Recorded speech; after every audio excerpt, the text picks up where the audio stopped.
શહેરા અણિયાદ ચોકડી વિસ્તારમાં મોટરસાયકલ ગેરેજમાં અચાનક આગ લાગતા સ્થાનિક તંત્રએ ઘટના સ્થળે પહોંચ્યું હતું। સ્થાનિક તંત્રને જાણ કરાતા પાણીના ફાયર બ્રિગેડ અને પોલીસ તંત્ર ઘટના સ્થળે પહોંચ્યું હતું। શહેરા નગરપાલિકા, ગોધરા નગરપાલિકા અને લુણાવાડા નગરપાલિકાના ફાયર બ્રિગેડની મદદથી આગને કાબૂમાં લેવામાં આવી હતી, જે સમગ્ર ઘટનાની નગરમાં જાણ થતાં લોકોના ટોળે ટોળા ઉમટી પડ્યા હતા। ગોધરા ફાયર બ્રિગેડને સાંજના સુમારે કોલ મળતા શહેરા અણિયાદ ચોકડી શોરૂમની સામે ગેરેજની અંદર આગ લાગેલી માહિતી મળતા તાત્કાલિક ધોરણે ગોધરા ફાયર ટીમ ઘટના સ્થળે દોડી આવેલ, આગ પર કાબૂ મેળવવાના પ્રયત્નો કરેલ અને શહેરાની ગાડી બી ઘટના સ્થળે હાજર। ફાયર ટીમ ગોધરાની બી છે, શહેરાની બી છે, લુણાવાડાથી અમે ફાયરની ટીમ ઘટના સ્થળે બોલાવેલી છે। હાલ પર આગ પર કાબૂ લેવાના પ્રયત્નો ચાલુ છે। થોડા સમયની અંદર આગ પર કાબૂ આવી જશે।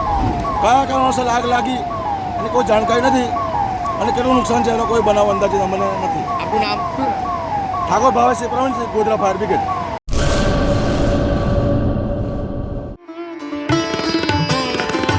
રાપર તાલુકા શહેર અને ગામની તમામ જાહેર જનતાને જણાવવાનું કે રાપર શહેરની મધ્યે મોહનકુંજ એપાર્ટમેન્ટ, સલારી નાકા પાસે સંજીવની હોસ્પિટલ ખાતે જનરલ હાડકાની સારવાર અને ચામડીના રોગોની સારવાર કરવામાં આવે છે।